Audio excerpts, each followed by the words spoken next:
cosa que yo tengo dice, solucionado, pero a mí me gustaría, Esteban, que tú nos contases, porque nosotros hemos mostrado en este programa las grabaciones del caso Ibiza Center. Y es que allí había una persona del Partido Socialista acusándoles de ser el muñidor desde Ferraz, pero con nombres y apellidos, de una red de financiación ilegal. Y dando cifras y nombres de empresas de los que pagaban. ¿Eso en qué año fue, Esteban? Esto fue en 2007. Estamos en estos momentos en 2011. Es decir, han pasado 4 años. ¿Qué tiene el señor Blanco para que los casos tarden tantísimo en llegar a salir? Bueno, y ahí lo que se revelaba en aquel caso, que todavía sigue vivo y, por cierto, a una velocidad completamente diferente a la de otros escándalos del Partido Popular. Popular. Por ejemplo, a la del mismo Urdangarín, claro. Lo cual es muy llamativo, ¿no? Que ni siquiera la Fiscalía Anticorrupción esté personada en un caso en el que existen unas grabaciones en las que toda la cúpula del PSOE ibicenco aparece hablando de cómo se van a repartir las comisiones del mayor proyecto urbanístico de la historia de Ibiza, ¿no? Ahí la Fiscalía Anticorrupción ni tan siquiera está personada, ¿no? Bien, pues en ese proceso lo que se vio es exactamente lo que se advierte ahora. Es decir, que en el Partido Socialista había un canal establecido por el cual Pepe Blanco era el jefe de la fontanería del Partido Socialista. En Ibiza lo que decían es, hay un empresario, concretamente Brues. Bueno, yo quería, como este caso no ha tenido pues ninguna novedad prácticamente respecto a lo que ya se ha hablado en otras ocasiones en este programa y yo me he pronunciado y no he cambiado de opinión, sí quiero apuntar 2 cosas. Una de ellas es que hoy Carlos Martínez Buján escribe en El País pues un artículo que está bien argumentado sobre las razones de oportunidad y de legalidad en relación con este caso, donde dice tachar de criminalidad los hechos publicados es una ignorancia jurídica supina. Yo lo dejo ahí, si a alguien le interesa. Sí, lo puede. Y ahí se va a quedar. Porque, no, bueno, luego Carlos, pero tú no, pero lo mismo hay ciudadanos que pues lo pueden leer y en fin, sí, sí. pues estoy hablando. Yo les recomendaría a esos ciudadanos que se leyesen el cruce de mails a ver si les parece de una ignorancia Carlos, jurídica yo solo tremenda. digo que quiero apuntar eso y por otro lado también quiero apuntar una cosa que la estamos viendo continuamente en nuestro país, donde permanentemente estamos en campaña electoral. Y es que la justicia, que de por sí es lenta, tiene que parar en campaña electoral. ¿Cómo? Sí, la justicia, parece que hay una práctica. Que además de ser lenta tiene que parar más. Carlos, sabes que hay una práctica en nuestro país de muchas décadas que lo normal es que cuando hay un asunto que afecte a los políticos en campaña electoral, pues que la justicia se ralentice y no intervenga para no condicionar el voto del electorado. Y yo creo que el electorado es muy inteligente, sabe que tiene que votar. Por otro lado, que la justicia en nuestro país es muy lenta y por otro lado que permanentemente estamos en campaña electoral. Entonces, nunca la justicia podría entrar con determinación y con rapidez. Y yo lo que creo es que en estas cosas, al contrario, cuando hay implicado un político, la justicia tiene que entrar, pero más rápido y además con más transparencia, porque todos necesitamos obtener pues explicaciones, justificaciones, argumentos de los políticos. Pero además, si eres al fin y al cabo inocente, somos es más servidores rápido. públicos, Claro, ¿no? sí, está de acuerdo. Bueno, esos 2 apuntes. No, yo quería preguntarte, Chani, una cosa. Es que siempre hablas del PSOE y de las cuestiones del PSOE y demás. Dices que Rubalcaba se avergüenza y Blanco se avergüenzan de Zapatero y demás porque no le nombran, o porque no están en los años y demás. Lo dice Zapatero. Sí, bueno, eso lo está diciendo Zapatero. Yo no se lo he escuchado. Perdona, no, pero verás, pero que si te llega un poco te darás cuenta que Zapatero, si algo debe estar, es un poco decepcionado. Dolido estará. Frustrado, dolido, porque, hombre, es que no acordarse de él, ni en el mitin de Dos Hermanas, decir el señor Rubalcaba, a mí me ha nombrado González, ¿no te parece un poco fuerte? Bueno, el otro día... Oye, el otro fíjate día otro detalle. ¿Sabes quién es el alcalde de Vigo, donde se producía ese mitin? Abel Caballero. ¿Sabes qué fue? Ministro del Gobierno de España. O sea, que te lleguen a tu ciudad y que te diga allí el mitinero, tú no vales para nada, el mejor ministro que había aquí es Pepe Blanco. Hombre, por lo menos hay que tener un poco de detalle. Mira, escucha, pero que yo creo que vamos, lo que pasa que además que tú de Madrid defiendas a Pepe Blanco, si no es una porque ojo la que os ha liado aquí. Yo te quería hacer una pregunta. ¿Por qué Rajoy no hace ningún acto con Aznar? Pues mira, porque creo que le salió muy bien la vez anterior, justamente haciendo una especie de pinza sobre su propio electorado. De gobierno. Yo creo que es una estrategia. Pero hay una diferencia muy clara. Sí hacen alguno, Pero Chani, que Aznar no es presidente de gobierno. Son los actos convocados pero yo que te digo tienen cada una cosa. uno. En la Aznar tiene hasta campaña de 20 las municipales se sacó pero mucho además no es Zapatero. presidente de gobierno, Ahora no es lo parece que mismo. se avergüenza un poco el partido de él. Pero si yo he sido el más crítico con Zapatero, Yo creo que me indigna es que los tíos que han sido los palmeros más absolutos, a lo mejor es que ambos candidatos quieren mirar al futuro y hacer su propio proyecto. El otro día...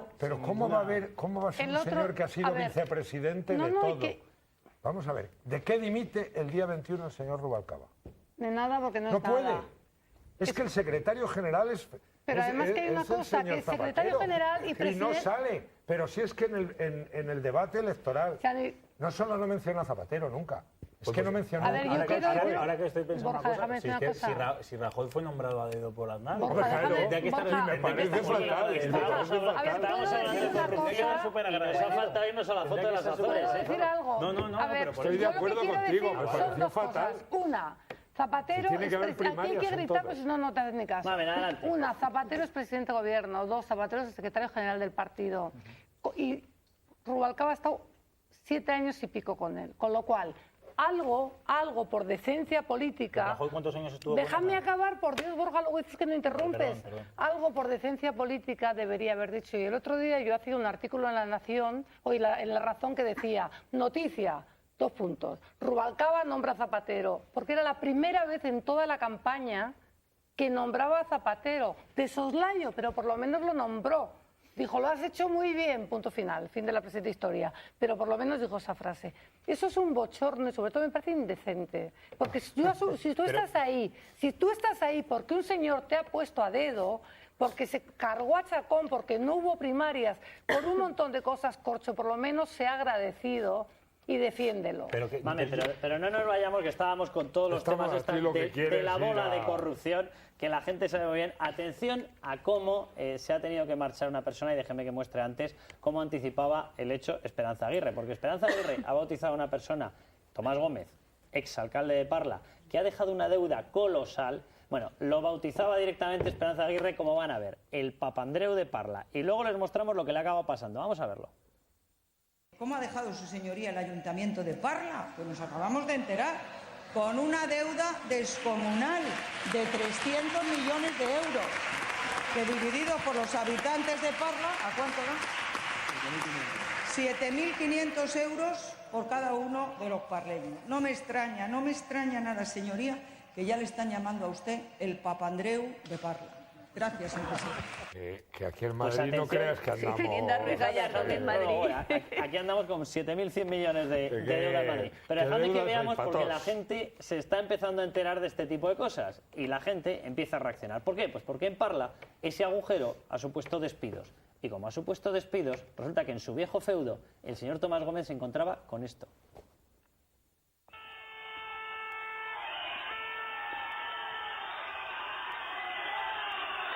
Bueno, pues esto ocurría, él acudía a un mitin en la Casa de la Cultura, en Parla, y cómo tenía que salir, pues como están viendo, rodeado por policías nacionales para conseguir alcanzar el coche que estaba a 50 metros, no más, a 50 metros. En su viejo feudo le ha tenido que escoltar la policía porque la gente empieza a ser muy consciente de que el político que genera boquetes, llamémosle cada uno como queramos, yo eso le llamo corrupción, resulta que acaba provocando que la gente se va al paro y le estaban esperando. Estábamos diciendo, deuda tiene todo el mundo. Sí, el Ayuntamiento de Madrid tiene una deuda muy grande, eso es cierto, y nadie niega que todo el mundo tenga deuda, pero es que el señor Tomás Gómez, durante ese tiempo que estaba generando la deuda, él despedía y tenía un cuerpo de funcionarios que cobraban más que otros funcionarios.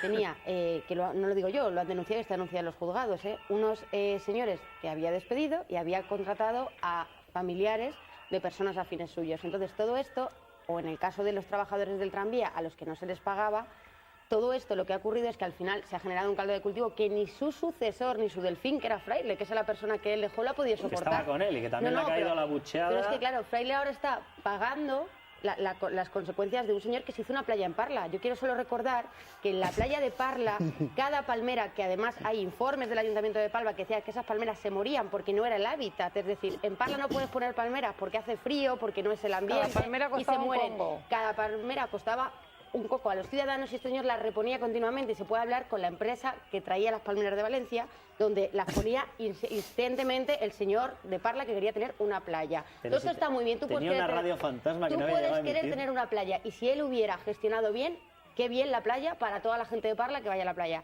Pero claro, cuando la gente se da cuenta que lo que te falta es lo de comer y tú tienes palmeras en la playa, pues te abuchean. Yo creo que es la primera vez que voy a defender a Gallardón, pero resulta que, porque nunca lo he defendido, porque me parece un disparate lo que se ha gastado, pero hay una cosa que es por lo menos el gasto productivo. Y uno se mete por los túneles de la M30, se evita los atascos tremendos, aterriza en la carretera de Extremadura en un plis-plas y dices, bueno, pues por lo menos este señor se ha gastado la pasta, a lo mejor la que no tenía. ¿Sabes cuánto nos acabaron costando aquellos túneles? Una barbaridad. 3 veces lo presupuestado. Yo voy simplemente a que si yo en mi casa digo que voy a cambiar la cocina y me vienen luego los señores albañiles y me dicen que me quieren cobrar 3 veces lo que los echo a patadas. El otro día tardé tanto desde Cáceres a la entrada de la M30 como desde la M30 a mi casa. Pues yo lo que quiero decir es que están a las y media, que las obras están. Sí, bueno, pero mira, en España habrá que pagarlas.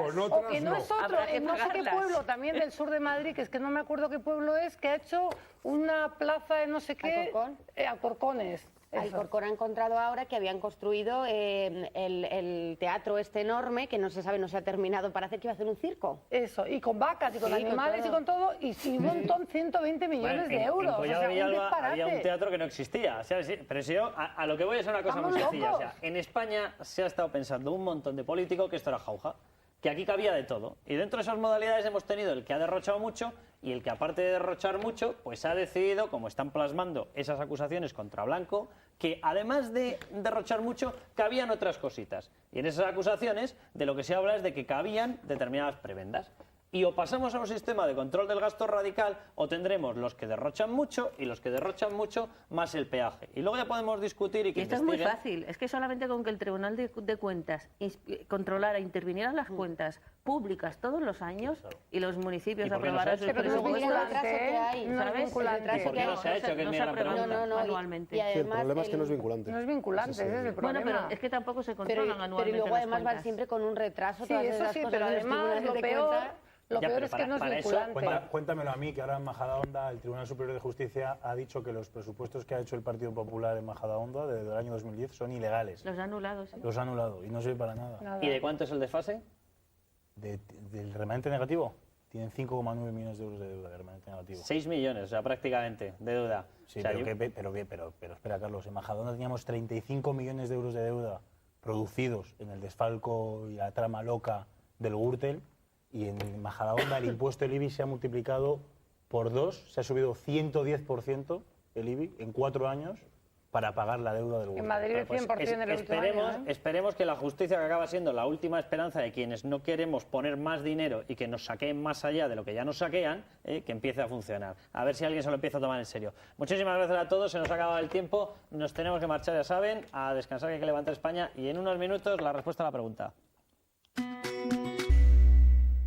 Estamos de vuelta. Lorenzo, la respuesta a esa pregunta. Bueno, hoy lo hemos tenido un poquillo más ajustado, aunque sigue ganando el sí. Dice, ¿será intervenida España antes de que llegue el nuevo gobierno? No antes de las elecciones, sino antes de que tome posesión ya y tome el nuevo presidente los mandos del país. Pues sí, el 73% y no el 27%. Algunos preguntaban en Twitter, ¿pero España está intervenida? No, oficialmente no está intervenida, pero está siendo ayudada, igual que Italia, por el Banco Central Europeo, que día sí, día no, compra deuda pública. Vamos a leer algunos twitters. Está hoy Guerrero el Twitter, han metido cambios y a veces los cambios pues no van tan bien como se esperaba. Juan José Cano dice, los asesores financieros son como los hombres del tiempo, cuando aciertan el mal tiempo, pues te dan el día.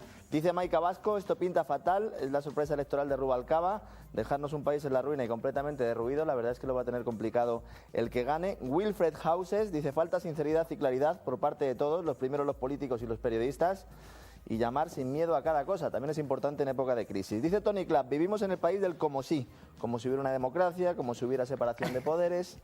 Carlos G. Tomé, Yolanda, tranquila, Yolanda Barcina, en Navarra y en el resto de España el tartazo se lo va a llevar la izquierda. Y luego Paco Jiménez, 43, tendría que sacar 50 diputados el PSOE, desaparecer como partido y dejarnos vivir a los españoles. Vamos a dejar que por lo menos Borja se quede en Majadahonda, ¿no? Y pueda seguir viniendo. Lorenzo, a este el país del como sí, en breve va a ser como sí, tengo dinero. Como Borja. si tengo dinero y me compro oro. No, Carlos, yo os quería felicitar hoy porque la pregunta dice mucho. Dice mucho, porque es verdad que la pregunta dice si puede ser intervenida o si va a ser intervenida, con lo cual dice que España no ha sido intervenida. No, ha sido y a lo rescatada. mejor no ha sido intervenida por las medidas que ha tomado Rodríguez Zapatero. Por eso está el Banco Central Europeo con ese Por eso, bueno, pues ya saben, si se lo encuentran a Zapatero por la calle, felicítenle porque nos ha salvado de la situación que tenemos. Bueno, pues nada, ya saben, hasta mañana a la misma hora, 10:30 de la noche.